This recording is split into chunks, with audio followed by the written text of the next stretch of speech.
सुप्रभात बच्चों। आज हम महाकवि भूषण पाठ का आगे का भाग जानेंगे कि महाकवि भूषण किन राजाओं के आश्रय में रहे।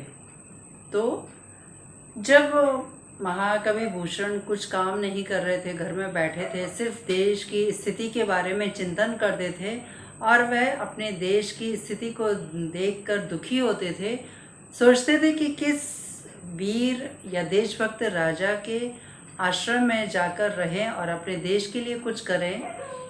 भी उनकी भाभी के द्वारा उन्हें ताना दिया जाता है कि आप कुछ कमा कर लाएं तभी आपको खाने के लिए मिलेगा। यह बात उनके स्वाभिमान पर लग गई और वह सोचने लगे अब वे कहाँ जाएं, क्योंकि किसी राजा के पास ऐसे तो जा नहीं सकते थे। वह किसी राजा की झूठी प्रशंसा करके उनका आश्रय प्राप्त करना नहीं चाहते थे। उनके मन में तो देशभक्ति की भावना भरी हुई थी। वे ऐसे राजा की खोज में निकल पड़े जो देशभक्ति और वीरता से पूर्ण हो।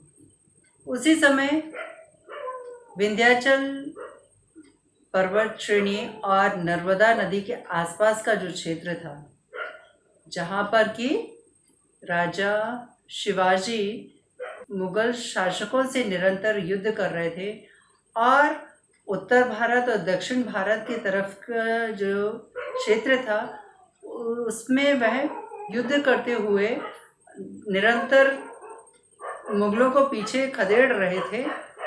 उनकी तलवार, जो भवानी तलवार जो है, वह दुश्मनों का संहार करते जा रही थी और उनको पीछे धकेलते जा रही थी। तभी भूषण शिवाजी की खोज में वह पैदल ही चल पड़े कानपुर से पूना की तरफ। विंध्याचल पर्वत के आसपास का जो क्षेत्र है, अमरकंटक, गुजरात, मध्य प्रदेश, उत्तर प्रदेश के आसपास का क्षेत्र है, नर्मदा नदी भी वहाँ से बहती है। तो इस क्षेत्र में महाराज शिवाजी का राज्य था और वह मुगलों से निरंतर युद्ध कर रहे थे। भूषण बिना रुके हुए हर बाधा को पार करते हुए, नदी, नाले, पर्वत जो भी उनके रास्ते में आता गया, सबको पार करते हुए महाराजा शिवाजी के पास पहुंचते हैं। चित्रकूट के राजा रुद्र ने भूषण की ओजपूर्ण कविताओं को सुनकर उनको भूषण नाम की उपाधि दी। उनका असली नाम तो मनीराम था, लेकिन राजा रुद्र के द्वारा उन्हें उपाधि दी जाती है भूषण की।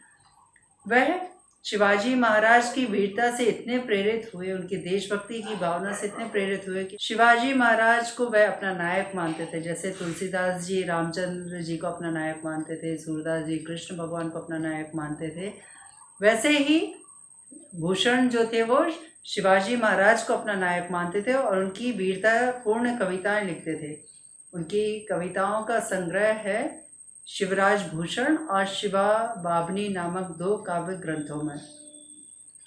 इसके पश्चात वह बुंदेलखंड के राजा जो थे छत्रसाल बुंदेलखंड का क्षेत्र जो पहले था वह झांसी, जालौन, महोबा, ललितपुर, उसके आसपास का जो क्षेत्र था वहाँ पर महाराज थे छत्रसाल। वह निरंतर मुगलों से युद्ध कर रहे थे और भूषण ने अपनी कविताओं से राजा छत्रसाल को अथक संघर्ष करने के लिए प्रेरणा दी। अथक मतलब बिना थके हुए, मुगलों से निरंतर संघर्ष करने की प्रेरणा दी। महाराजा छत्रसाल भूषण की कविताओं से बहुत ही प्रेरित हुए और उन्होंने उनको बहुत आदर सम्मान भी दिया। यहाँ तक कि जिस पालकी में बैठ के राजा महाराजा या सम्मानीय व्यक्ति एक जगह से दूसरी जगह जाते थे, वह पालकी में जब भूषण जी बैठे तब उस पालकी को कंधा 4 लोग अपने कंधे पर उठाते, उसमें से छत्रसाल ने भी उस पालकी को एक कंधा दिया और उनको सम्मान दिया, बहुत ही आदर से अपने राज्य में रखा। महाकवि भूषण ने महाराजा छत्रसाल के ऊपर भी एक काव्य ग्रंथ लिखा जिसका नाम है छत्रसाल दशक। उसी समय पंजाब में भी एक राजा हुए गुरु गोविंद सिंह अपनी भक्तिपूर्ण कविताओं, देशभक्ति की कविताओं से, अपनी भक्ति की कविताओं से देश को जागृत करने का कार्य कर रहे थे। वहीं दूसरी तरफ अपनी तलवार से मुगल शासकों को अपने राज्य से खदेड़ने का काम भी कर रहे थे। अर्थात उन्होंने अपनी भक्ति और शक्ति दोनों से स्वराज्य प्राप्ति की कोशिश की और उनको सरस्वती जी का वरद पुत्र कहा जाता है। वरद का अर्थ होता है गणेश जी। गुरु गोविंद सिंह जो कि सिख संप्रदाय के अंतिम गुरु हुए, उनको सरस्वती जी का वरद पुत्र कहा जाता है। भूषण जी को हिंदी का भूषण कहा जाता है क्योंकि भूषण ने अपनी कविताओं से हिंदी भाषा को उच्च शिखर पर पहुंचाया, अर्थात हिंदी भाषा को सजाया और संवारा। भूषण का अर्थ होता है गहना, आभूषण। तो भूषण ने गहने की तरह हिंदी भाषा को सजाया, इसीलिए उनका नाम भूषण सार्थक सिद्ध होता है। तो भूषण उनकी उपाधि थी। अब लोग उनके असली नाम को भूल गए जो कि मनीराम था, उनका अब नाम भूषण ही जाना जाता है। तो इस तरह आपने जाना है कि भूषण की उपाधि किसने दी? राजा रुद्र ने। वह किनके राज्य में रहे? तो महाराज शिवाजी और छत्रसाल के राज्य में रहे। भूषण जी के द्वारा लिखे हुए काव्य ग्रंथ शिवराज भूषण, शिवावावनी जो कि महाराजा शिवाजी पर लिखे गए हैं, और छत्रसाल दशक जो कि महाराजा छत्रसाल पर लिखा गया है।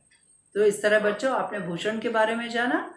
अगली कक्षा में हम इससे संबंधित कुछ और अभ्यास कार्यों का अभ्यास करेंगे। धन्यवाद बच्चों।